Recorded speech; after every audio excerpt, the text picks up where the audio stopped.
नमस्कार दोस्तों, RPSC aspirants में आप सभी का स्वागत है। और हम एम्ब्रियोलॉजी पढ़ रहे थे और एम्ब्रियोलॉजी में भी हमारा टॉपिक फर्टिलाइजेशन चल रहा था। कौन सा चल रहा था? फर्टिलाइजेशन चल रहा था। और फर्टिलाइजेशन की मैकेनिज्म को हमने 5 पार्ट में डिवाइड किया या 5 टाइप्स बताए। पहला कौन सा था? Approach of sperm spermatozoa to ovum. दूसरा था कैपिसिटेशन, यहाँ पर स्पर्म क्या हो रहा था? एक्टिवेट हो रहा था। तीसरा था हमारा contact of sperm to ovum, sperm जैसे ही ओवम के कांटेक्ट में आ रहा था उस दौरान कुछ रिएक्शंस होती हैं और उन रिएक्शंस को हम एक्रोसोमल रिएक्शन कहते हैं। ठीक है। और फोर्थ हमारा था एक्टिवेशन ऑफ ओवम, यानी जब ओवम एक्टिवेट हो रहा था उस दौरान भी कुछ रिएक्शंस होती हैं, उन रिएक्शन को हम कॉर्टिकल रिएक्शन कहते हैं। और fusion of male and female pronuclei और एम्फी मिक्सिस, ये हमारा 5th टाइप है जो आज हम रीड करेंगे। और यहाँ पर होता क्या है? यहाँ पर मेल और फीमेल का जो प्रोन्यूक्लियाई है उसका फ्यूजन होता है और यही प्रोसेस फर्टिलाइजेशन है और यही प्रोसेस एम्फीमिक्सिस है और यही प्रोसेस सिनगेमी कहलाती है। ठीक है, तो आज हम यहाँ से स्टार्ट करेंगे। Fusion of male and female pronuclei और एम्फीमिक्सिस, इसमें 3 पाथवे हैं। पहला पाथवे कौन सा है? पेनिट्रेशन पाथवे यानी भेदन पथ, और दूसरा है कोपुलेटरी पाथवे यानी संयुग्मी पथ, और तीसरा है क्लीवेज पाथवे यानी विदलन पथ। तो fusion of male and female pronuclei और एम्फीमिक्सिस, इसमें 3 पाथवे हैं। कौन कौन से हैं ये बता दिए हैं। पेनिट्रेशन है, कोपुलेटरी है और क्लीवेज है। अब इन तीनों पाथवे को एक डायग्राम के थ्रू कंसिडर करने की कोशिश करेंगे। देखो, ये इनका एक डायग्राम है और इसमें देखिए आप, ये क्या है? ये है स्पर्म। क्या है? स्पर्म। और ये आपको पता है ओवम है। ठीक है, ओवम है। और ये स्पर्म का टेल है और ये स्पर्म में माइटोकॉन्ड्रिया है और ये स्पर्म का क्या है? न्यूक्लियस है। आप सबको पता है न्यूक्लियस है वो हेड रीजन में पाया जाता है, माइटोकॉन्ड्रिया है वो मिडल रीजन में यानी मिडल क्षेत्र में पाया जाता है, और टेल का आप सबको पता है कि टेल है। ठीक है, अब ये क्या है? ओवम है। ठीक है, अब ओवम में ये यहाँ से स्पर्म एंटर करेगा। क्या करेगा? एंटर करेगा। एंटर करेगा तो भाई वो पेनिट्रेट, ओवम को पेनिट्रेट करेगा तभी तो एंटर करेगा। तो यहाँ से इस स्पर्म ने ओवम को क्या किया? पेनिट्रेट किया और स्पर्म ओवम के अंदर एंटर हो गया। तो यहाँ से पेनिट्रेट किया तो यहीं से पेनिट्रेशन पाथवे स्टार्ट हो गया। ठीक है, तो एक चीज़ ध्यान रखने वाली, आपको जो ध्यान रखना है, तो देखना कि जो टेल वाला पार्ट है यानी स्पर्म का जो टेल वाला पार्ट है ये ओवम के क्या रहता है? बाहर ही रहता है। ओवम के अंदर एक तो हेड रीजन वाला यानी स्पर्म का जो हेड रीजन है वो, और एक है मिडल पार्ट। तो स्पर्म का कौन सा पार्ट ओवम के अंदर एंटर होता है? तो हेड रीजन यानी न्यूक्लियस और मिडल पार्ट यानी माइटोकॉन्ड्रिया वाला, यानी हेड पार्ट और मिडल पार्ट ओवम के अंदर एंटर होते हैं और जो एंटर नहीं होता वो टेल पार्ट होता है। तो ये क्वेश्चन पूछा गया है, इंपॉर्टेंट है बहुत ज़्यादा, कि स्पर्म का कौन सा पार्ट ओवम के अंदर एंटर करता है। ठीक है, और नहीं करता वो टेल है। टेल वाला पार्ट ओवम के अंदर एंटर नहीं करता और यहीं से पेनिट्रेशन पाथवे स्टार्ट हो जाता है। अब देखो, ये तो माइटोकॉन्ड्रिया है यानी आगे की तरफ तो क्या है? न्यूक्लियस है, और पीछे की तरफ क्या है? माइटोकॉन्ड्रिया। और माइटोकॉन्ड्रिया आपको पता है मिडल पार्ट में आता है। कहाँ आता है? मिडल पार्ट में आता है। ठीक है, और अब देखो यहाँ पर ये स्पर्म 180 डिग्री के कोण पर घूम जाता है। इसका मतलब क्या है? 180 डिग्री पर घूमने का मतलब क्या है? घूमने का मतलब है कि आगे वाला पार्ट तो पीछे चला जाएगा और पीछे वाला पार्ट क्या हो जाएगा? आगे आ जाएगा। यानी पहले न्यूक्लियस आगे था और माइटोकॉन्ड्रिया पीछे था। ठीक है, अब माइटोकॉन्ड्रिया आगे आ जाएगा और न्यूक्लियस क्या रह जाएगा? पीछे रह जाएगा। ठीक है, ये वाली प्रोसेस यहाँ पर बन जाएगी जो आपको दिख रही है, ये वाली। यहाँ पर न्यूक्लियस पीछे है और माइटोकॉन्ड्रिया क्या है? आगे है। ठीक है, और अब यहाँ पर इस न्यूक्लियस में कुछ चेंज होंगे। ठीक है, न्यूक्लियस में कुछ चेंज होंगे और ये न्यूक्लियस अपनी साइज को क्या कर लेगा? थोड़ी सी इंक्रीज कर लेगा। ठीक है, ये न्यूक्लियस है और ये अपने आकार को थोड़ा क्या कर लेगा? इंक्रीज कर लेगा। ये मेल का क्या है? प्रो न्यूक्लियस है और अब इधर आइए, ये न्यूक्लियस किसका है? ओवम का है, ठीक है, ओवम का न्यूक्लियस है। और ओवम के न्यूक्लियस कुछ स्ट्रक्चर्स पाई जाती हैं, इनको कैरियोमियर्स कहते हैं। और अब फीमेल का जो न्यूक्लियस है वो भी आकार में क्या हो जाएगा? इंक्रीज हो जाएगा, यानी ये अब क्या है? फीमेल प्रो न्यूक्लियस है। और ये क्या है? ये मेल का प्रो न्यूक्लियस है, ठीक है। अब देखो, अब जो कंडीशन होगी वो क्या होगी? ये मेल का प्रो न्यूक्लियस है और ये फीमेल का प्रो न्यूक्लियस है। दोनों कैसे हैं? हैप्लॉइड है। कैसे हैं? हैप्लॉइड है, ठीक है। अब ये जो प्रो न्यूक्लियस है और ये जो फीमेल का प्रो न्यूक्लियस है, ये दोनों न्यूक्लियस, दोनों प्रो न्यूक्लियाई आपस में क्या होंगे? अट्रैक्ट होंगे। और अट्रैक्ट होने के साथ ही सेकंड हमारा पाथवे स्टार्ट हो जाएगा। कौन सा? कोप्यूलेटरी पाथवे, ठीक है। अब इस दौरान क्या होता है कि जो फीमेल का प्रो न्यूक्लियस है और जो मेल का प्रो न्यूक्लियस है, ये दोनों क्या होंगी? अट्रैक्ट होंगी। और अट्रैक्ट होगा तो इस दोनों के बीच में क्या होगा? फ्यूजन होगा। और फ्यूजन होकर के जाइगोट का फॉर्मेशन हो जाएगा। दोनों क्या है? हैप्लॉइड है। मान लीजिए दोनों क्या है? हैप्लॉइड है। मानना क्या है? हैप्लॉइड ही है। और एन मिलकर के जो स्ट्रक्चर बनेगी उसको हम जाइगोट कहते हैं। और वो क्या होता है? डिप्लॉइड होता है। तो ये किस पे आएगा सारा?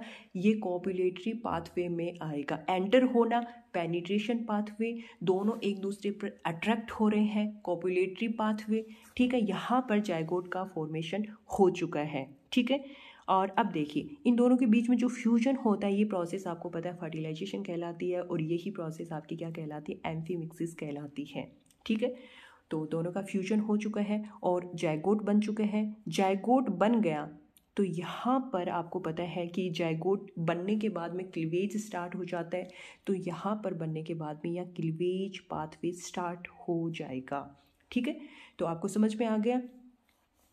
इस fusion of male and female pro nuclei और एम्फीविक्सिस में 3 पाथवे होते हैं। पेनिट्रेशन पाथवे, यानी जो स्पर्म है वो ओवम में एंटर करेगा। पेनिट्रेशन, दोनों प्रो न्यूक्लियस आपस में अट्रैक्ट होंगे, यानी कोपुलेटरी पाथवे। और जाइगोट बन जाएगा। जाइगोट के बाद में क्या स्टार्ट हो जाएगा? क्लीवेज हो जाएगा, स्टार्टअप। तो ये क्या कहलाता है? क्लीवेज पाथवे कहलाता है, ठीक है।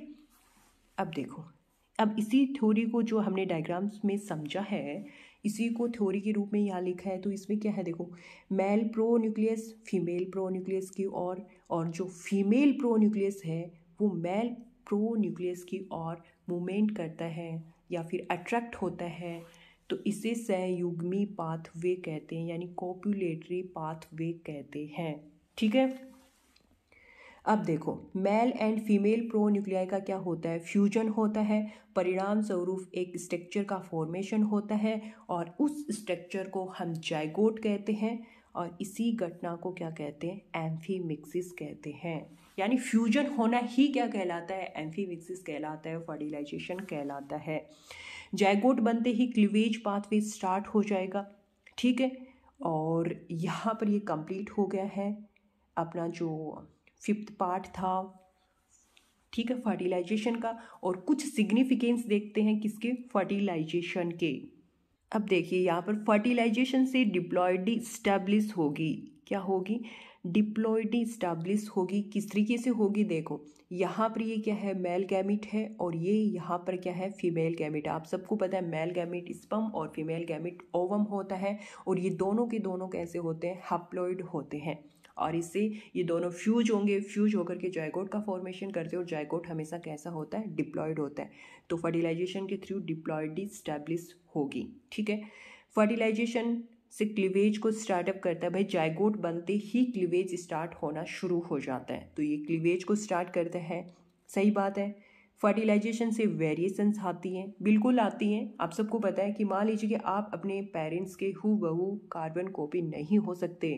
हाँ, आप में यानी आपके फादर और जैसे मान लीजिए डॉटर है, तो ये जो डॉटर है इसकी कुछ सिमिलरिटीज फादर की डॉटर में आएंगी या फिर इसका जो सन है इसमें आएंगी, लेकिन दोनों की कार्बन कॉपी नहीं हो सकती।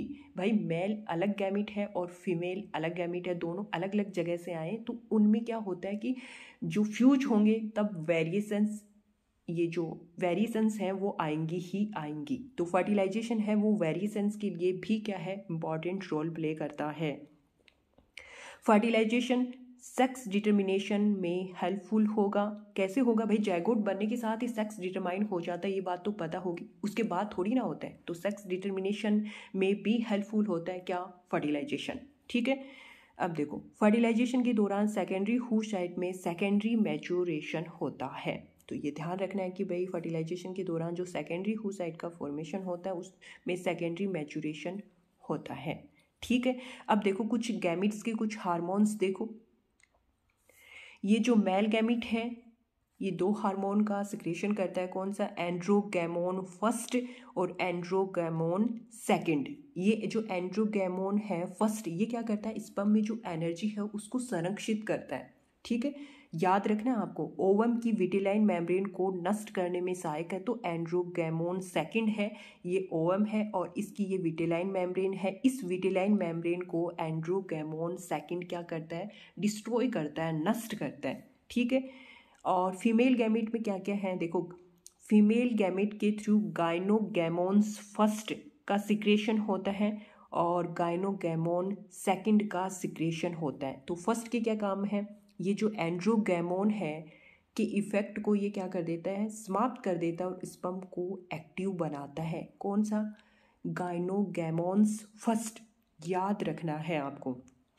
ठीक है, और ये स्पर्म को ओवम के साथ बाइंडिंग में सहायता करता है। कौन सा? गाइनोगैमोन सेकंड। ठीक है, और ये तो बात समझ में आ गई होगी। देखो मेल गैमेट के थ्रू दो एंड्रोगैमोन फर्स्ट और एंड्रोगैमोन सेकंड का सिक्रेशन होता है। फीमेल गैमेट के थ्रू भी गाइनोगैमोन्स फर्स्ट और सेकंड का सिक्रेशन होता है। तो ये आपको ध्यान रखना है, याद करना है, अच्छी तरीके से लिख करके याद करना है। ठीक है, अब चलो एक और पॉइंट है, इसको पढ़ो। पार्थेनोजेनेसिस। पार्थेनोजेनेसिस की खोज की थी वो चार्ल्स बॉनेट ने की थी। किसने की थी? चार्ल्स बॉनेट ने की थी। अब पार्थेनोजेनेसिस का नाम आते ही दिमाग में आ जाता है कि यहाँ पर बिना फर्टिलाइजेशन के एम्ब्रियो का फॉर्मेशन होता है, यानी ओवम से बिना फर्टिलाइजेशन के एम्ब्रियो का जो फॉर्मेशन होता है वो क्या कहलाता है? पार्थेनोजेनेसिस कहलाती है। वो प्रोसेस कौन सी कहलाती है? पार्थेनोजेनेसिस कहलाती है। अब देखो हैप्लॉइड पार्थेनोजेनेसिस, यानी ओवम यहाँ पर क्या है? हैप्लॉइड है और यहाँ पर फर्टिलाइजेशन नहीं होगा। नो फर्टिलाइजेशन, विदाउट फर्टिलाइजेशन के थ्रू एम्ब्रियो का फॉर्मेशन होता है और वो एम्ब्रियो कैसा होता है? हैप्लॉइड होता है। ठीक है, हैप्लॉइड होता है, यानी ओवम भी यहाँ पर हैप्लॉइड है और एम्ब्रियो भी यहाँ पर हैप्लॉइड है।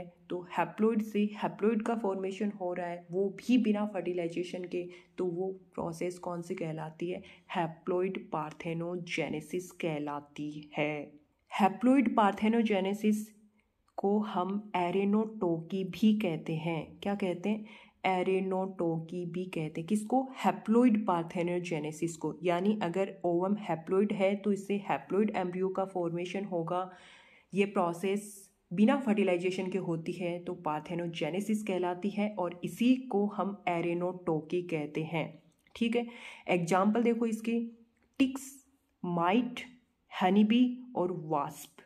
ठीक है, और टिक्स और माइट का पता है। Ticks and mites are animals that belong to the class arachnida. ठीक है, ये एरेक्निडा क्लास से बिलोंग करते हैं। आपको पता है स्पाइडर एंड स्कॉर्पियन भी एरेक्निडा क्लास से क्या करते हैं? बिलोंग करते हैं। हनीबी और वास्प, इससे मेल का फॉर्मेशन होता है, यानी फीमेल नहीं बनती। हैप्लॉइड पार्थेनोजेनेसिस के थ्रू सिर्फ वो सिर्फ मेल का फॉर्मेशन होता है। मेल का ही फॉर्मेशन होता है, यहाँ पर फीमेल का फॉर्मेशन नहीं होगा। ये ध्यान रखना है आपको। ठीक है, अब देखो डिप्लॉइड पार्थेनोजेनेसिस क्या है?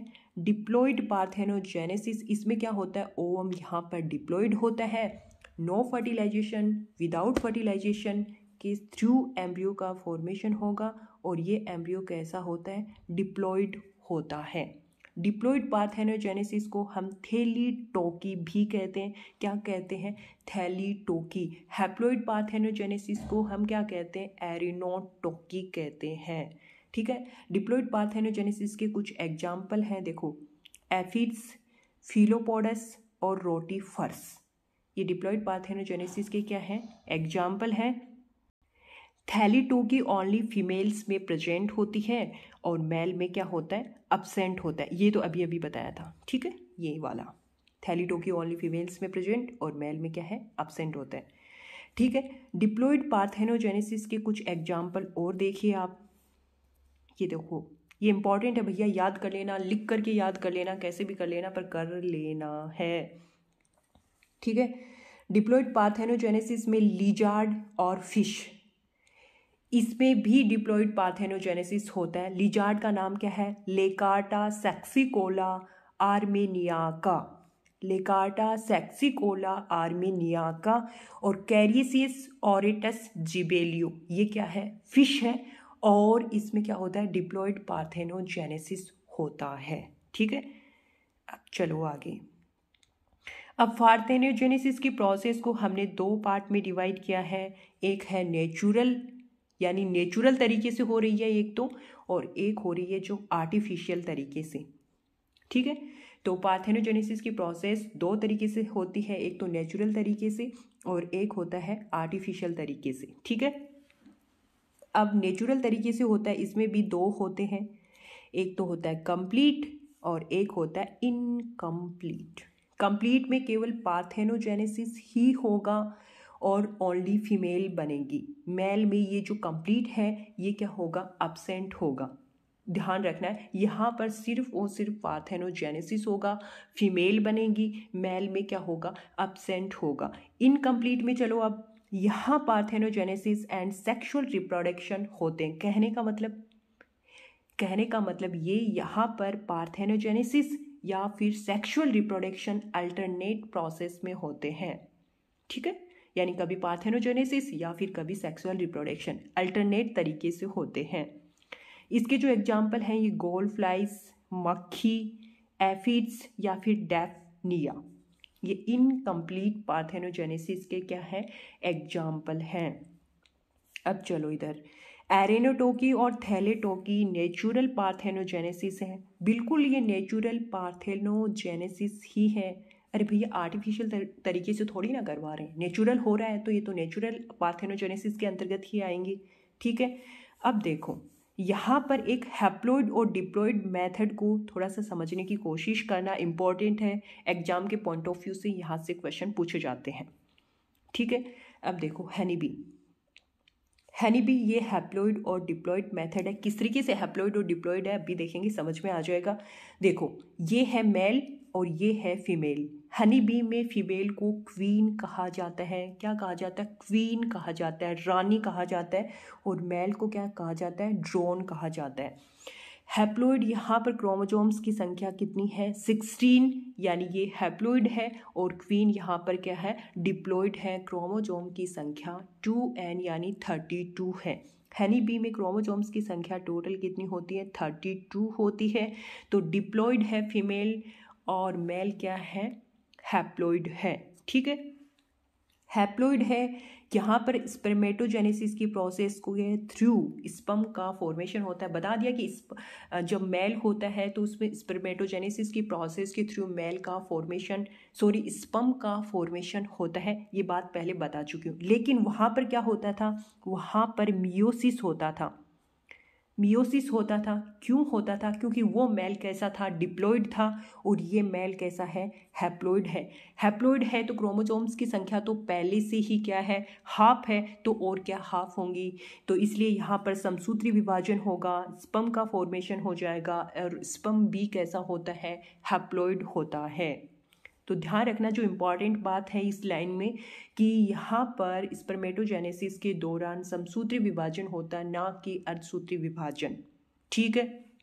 Very very important point, exam की दृष्टि से यहाँ से क्वेश्चन बन सकता है, पूछा भी गया है, ठीक है। और फीमेल में आपको पता है जो फीमेल होता है उसको क्वीन कहा जाता है। हनी बी में ये डिप्लॉइड होती है, क्रोमोसोम्स की संख्या 32 होती है, और यहाँ पर क्या होता है कि हूजेनेसिस की प्रोसेस के थ्रू ओवम का फॉर्मेशन हो जाता है, और इस दौरान यहाँ पर मियोसिस होता है, यहाँ पर अर्धसूत्री विभाजन होता है। अर्धसूत्री विभाजन क्यों होता है, क्योंकि यहाँ पर जो फीमेल होती है वो कैसी होती है, डिप्लॉइड होती है। तो इधर स्पर्म का फॉर्मेशन हो गया, ओवम का फॉर्मेशन हो गया, दोनों कैसे हैं, हैप्लॉइड हैं, ठीक है, हैप्लॉइड हैं, दोनों एक दूसरे की तरफ अट्रैक्ट करेंगे और यहाँ पर फर्टिलाइजेशन हो जाएगा, एम्फीमिक्सिस हो जाएगा, सिनगैमी हो जाएगा और क्या बन जाएगा, जाइगोट बन जाएगा। और आपको पता है जाइगोट के बाद में क्लीवेज स्टार्ट हो जाता है, जाइगोट से एम्ब्रियो का फॉर्मेशन हो जाएगा और एम्ब्रियो में लार्वा बनना स्टार्ट हो जाएगा, ठीक है।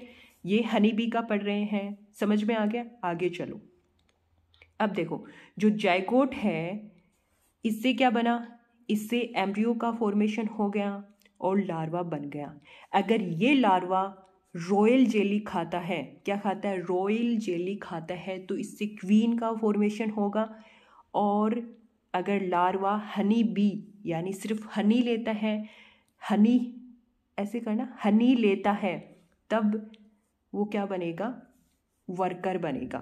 कहने का मतलब है जो लार्वा है अगर वो रॉयल जेली खाता है तो क्वीन बन जाएगा, और वो लार्वा अगर हनी खाता है तो क्या बन जाएगा, वर्कर बन जाएगा। दोनों कैसे हैं, डिप्लॉयड है, दोनों कैसे हैं, डिप्लॉयड है। क्वीन यहाँ पर फर्टाइल होती है, यानी कहने का मतलब ये फर्टिलाइजेशन में पार्टिसिपेट करती है, और वर्कर यहाँ पर स्टेराइल होते हैं, ये फर्टिलाइजेशन की प्रोसेस में पार्टिसिपेट नहीं करते।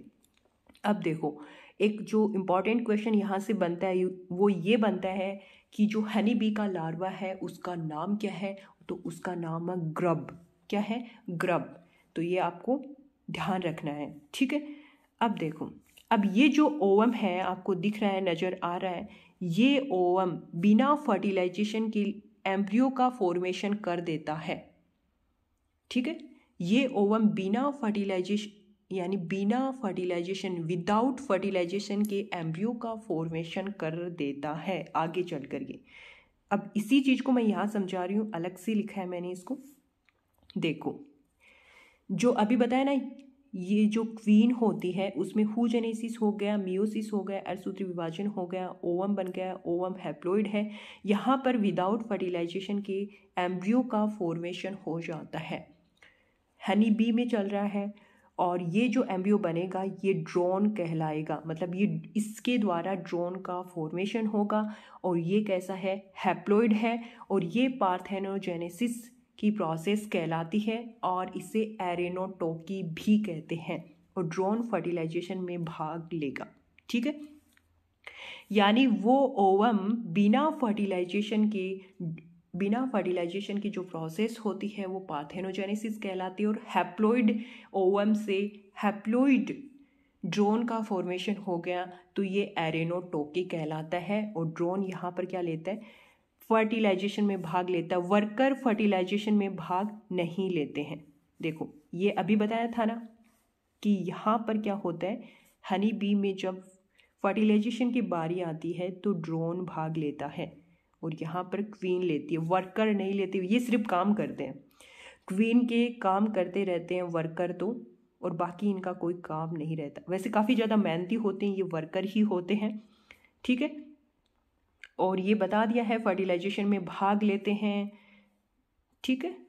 तो अब देखो ये यहाँ पर हैप्लॉइड हो गया, यानी भैया हैप्लॉइड ओवम से क्या बन गया, ये हैप्लॉइड ही एम्ब्रियो बनता है, और यहाँ पर क्या बना, ये डिप्लॉइड हो गया, ठीक है।